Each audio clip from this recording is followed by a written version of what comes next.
Käes on 2. oktoober ning ühtlasi ka meie Matilda sünnipäev.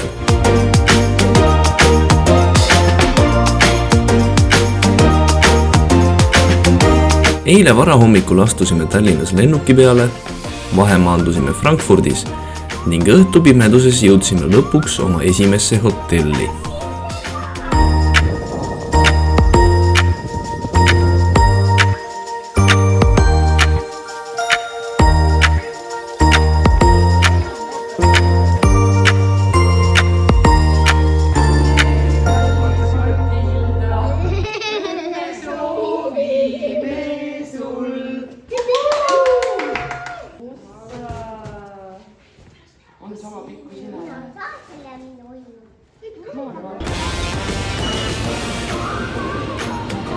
No, Triin, kus on? See on siis nagu hommikusöök ikka. Kris, äkki magustad juba või? Tegid vahepeal ruumi juurde ja?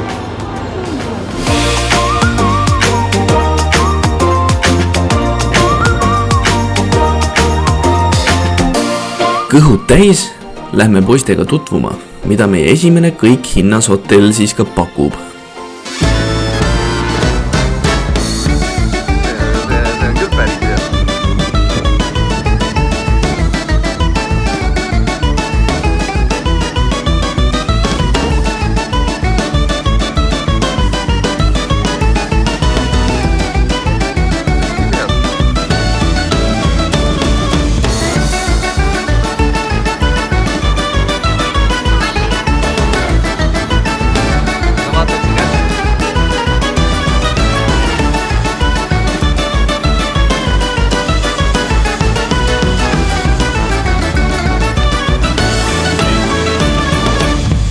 Külm. Ja õues on veidi tuuline ka, suvi on läbi siin. Aga noh, meie jaoks on ikka päris mõnus.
Väga viisakas hotell, kus väikestele ja suurtele palju tegevusi. Basseinid kahjuks külmavõitu ning mere äärest tuuline. Aga esimene puhkepäev hotelli aladel veedetud, homme juba uued seiklused. Hommikune väljasõit. Lähme siis vaatame, esimene väljasõit, lähme sõidame siis ringi natuke saare peale. vaatame, mis siinpool läheduses on. Sõitsime autodega siia hotelli ette ja saavad kõik peale tulla 3 autot, 17 inimest. Veel 2 nädalat tagasi näitas ilmateade siin iga päev ligi 35 kraadi. Meie ajaks oktoobri alguses on aga paar pügalat üle 20.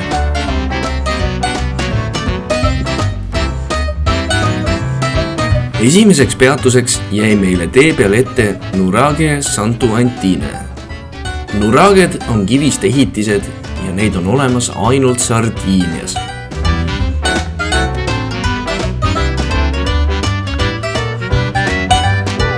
Need ehitised on ehitatud umbes 2000 kuni 1000 aastat enne Kristust, kunagise siinse tsivilisatsiooni poolt.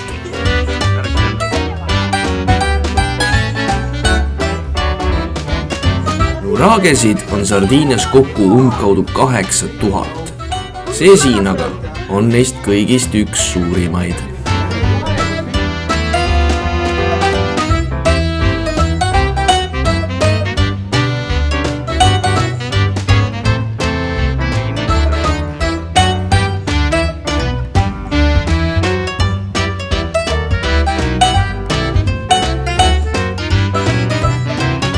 Nüüd me oleme siin umbes 1500 aastat enne Kristust ehitatud ja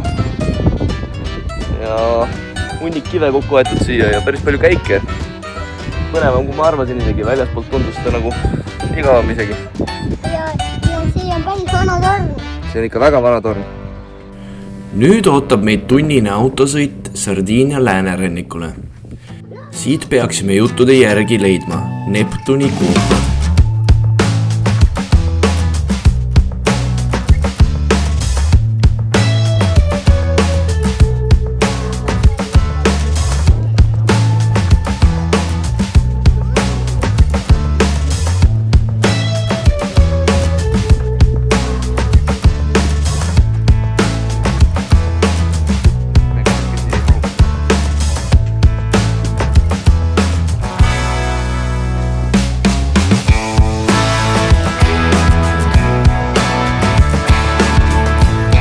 Neptuni koobas on üks Sardiinia kuulsamaid loodusimesid, mis asub Alghero linna lähedal kõrgete Lubea kivikaljude sees.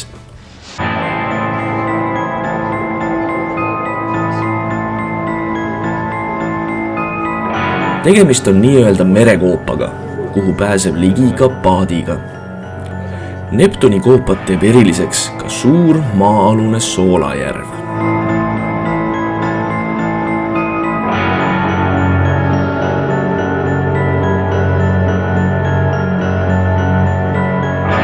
Isegi hooaja välisel ajal on siin tohutult rahvast. Ei kujuta ettegi, mis suvel toimub.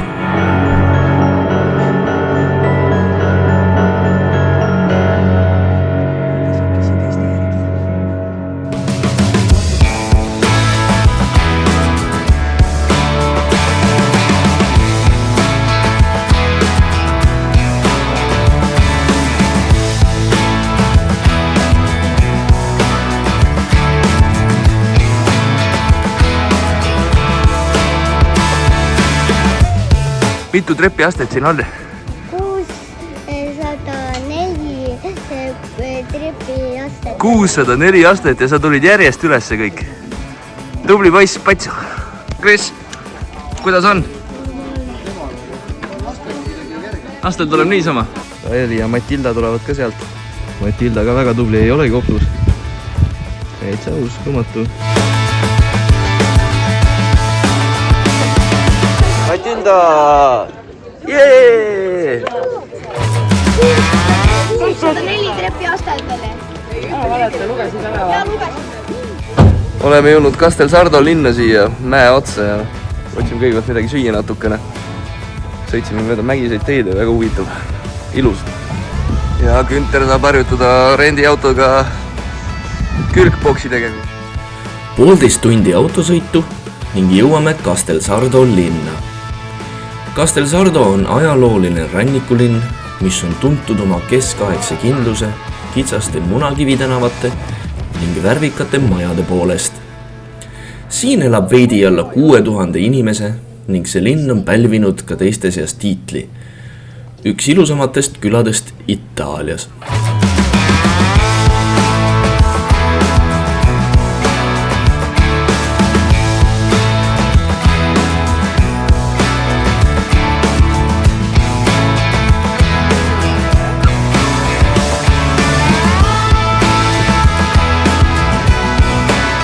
Ma filmin muidu. Õhtusöögi ajaks tagasi hotellis. Lapsed saavad veel mängida ning vaatame, mis tsirkust õhtuti korraldatakse. Arvestades, et hooaeg on läbi ja kui vähe rahvast siin on ikkagi tore, et midagigi korraldatakse.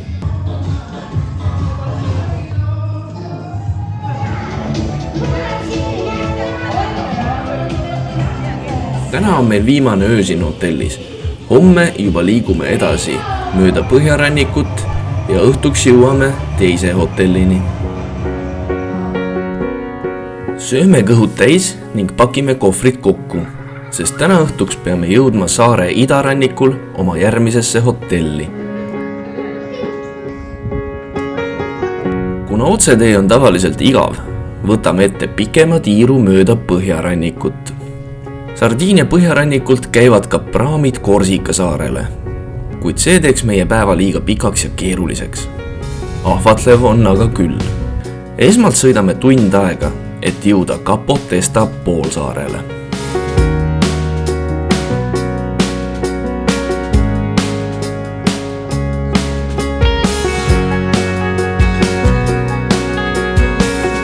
Silmanurgast nägime ühte väikest teerada, mis viis meid mäest alla Cala Spinosa randa. Ja oi kui ilus, milline vesi, milline loodus. Saime enamik oma esimese ujumise meres kirja ning nautisime hetke.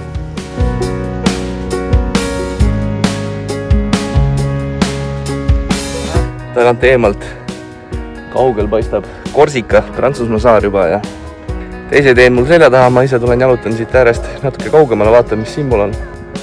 Ja meie rahvas on siis seal rannas. Siit läheb täitsa siuke matkarada. Temp on võib-olla mingi 23, aga päike on veel siin oktoobris täitsa omal kohal, et täitsa soe päike. Vaatame, kus see siit viib. Tee oleks nagu täitsa viisakas matkatee.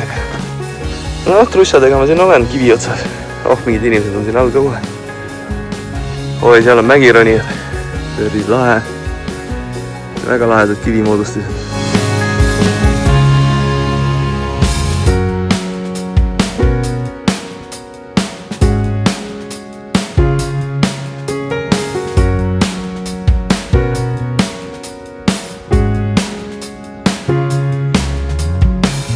No poisid.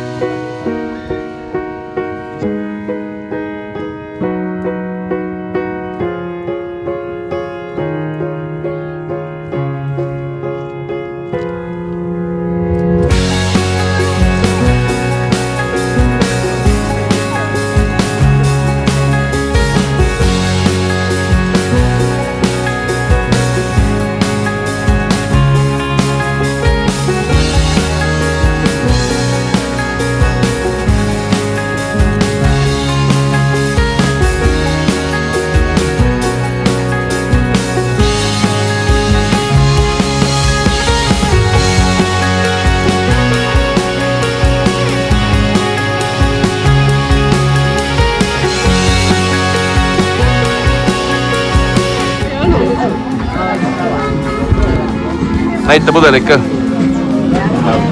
Kohalik Sardiinia õlu, Sardiinia lipp peal. Teha üks väga hea. Väga hea, vahe. 4,7. Capo Testa on väga ilus poolsaar, kus on palju matkaradasid ning ilusaid randasid. Nüüd aga pikem 2,5 tunnine sõit, et jõuda teise hotellini. Ja esimene hommik siin teises hotellis. Club Hotel Marina Beach. Vannituba. Ja magala.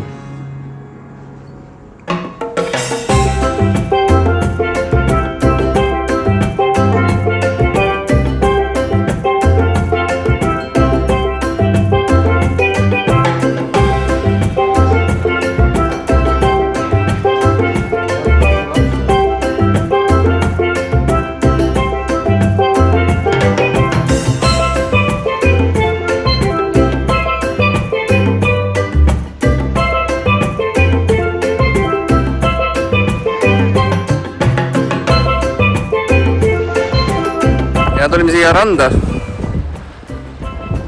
Hotellist 15 minti eemal autoga.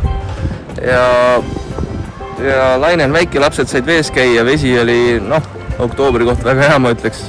Ma olin 15 minti järjest vees, väga mõnus. Päike kütab, seda on nahal tunda.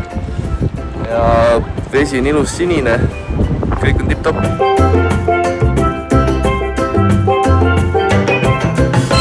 Nii, tulime siia hotelli lähedale ühe mäe otsa. Väga põnev tee tõi meid siia ikka. Väike jalutus ja peaksime jõudma tippu, kus kuuldavasti on mingi Kristuse kuju pandud igaks juhuks. Väike kurvi koht ja avastasime, et siit näeme meie hotelli ka. See suur ala seal. Kui ma natuke sisse zoomin, siis peaks täitsa olema see rannariba seal.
Endi kriteeriumi kennukast mäge, ma pean midagi.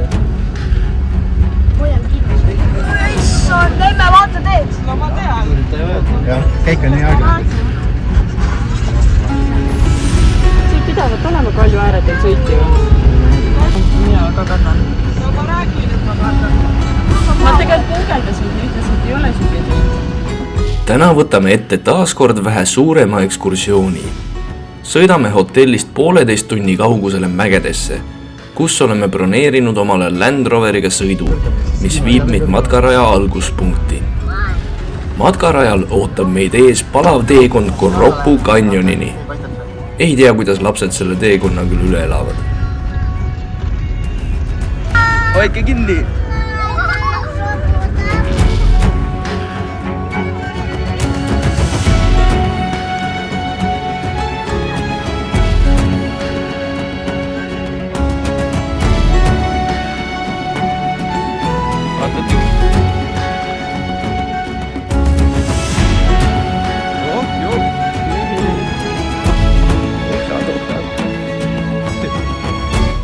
Goropu kanjon asub Sardiinias Supramonte mäestikus ja on üks Euroopas sügavamaid kanjoneid. Selle kitsad lubjakivi seinad ulatuvad kohati ligi 500 meetri kõrgusele. Suvekuudel on jõesäng sageli kuiv, mis teeb matkamise lihtsamaks, kuid vihmaperioodidel on kanjoni põhi vee all. Ostame omale piletid, lastele pannakse kiivrid pähe ning saame kanjonisse seiklema minna.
niisugune lõpp, siit saab ka valida valget veini või punast. No nii, Kuta, täna on rannapäev. See on meie rendiauto, mis auto see on? BYD. Jaa, BYD. On äge või?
Osa meie seltskonnast sõidab juba täna hommikul lennujaama.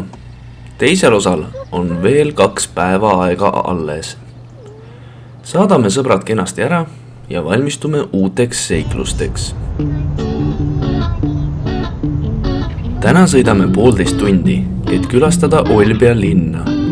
Tagasiteel üritame jõuda ka paadisõidule Isola Tavolara saarele.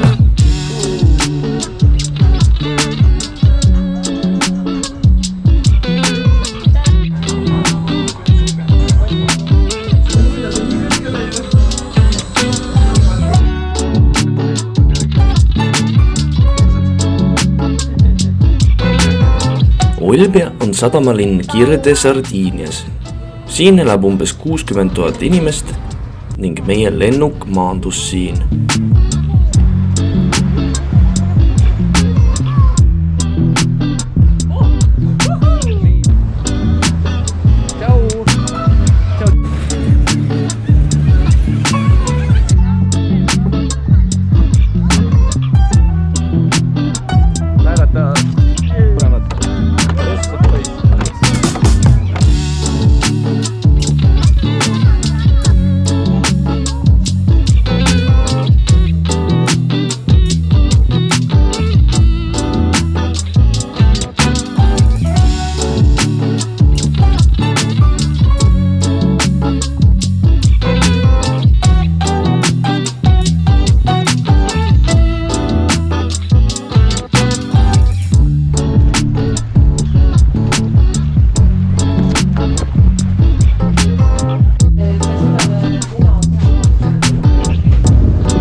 Isola Tavolara on väike, kuid silmapaistev saar Sardiinia kirderanniku lähedal Olbia vastas.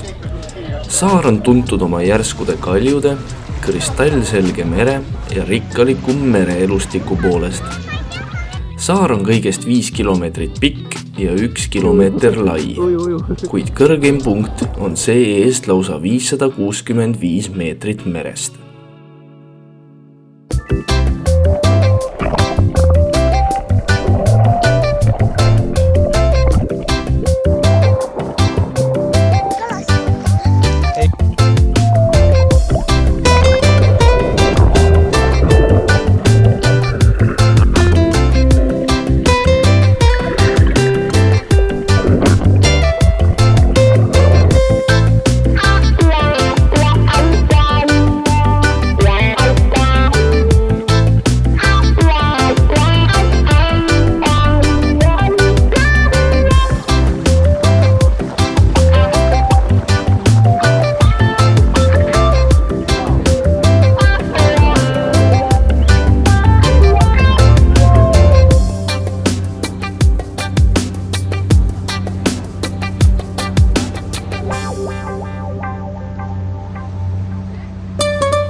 viimane päev ja vaja teha viimased ujumised.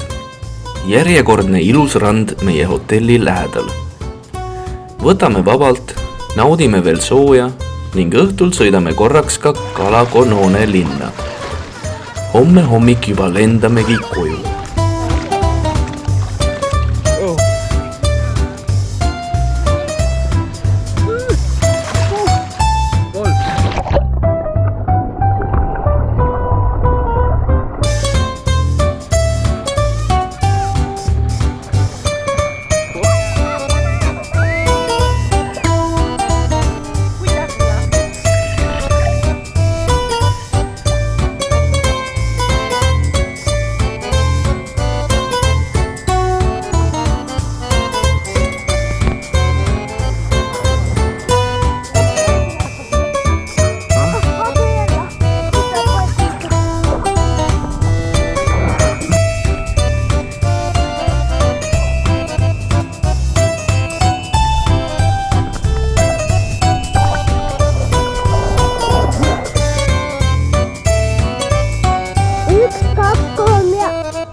Valmis olla, start!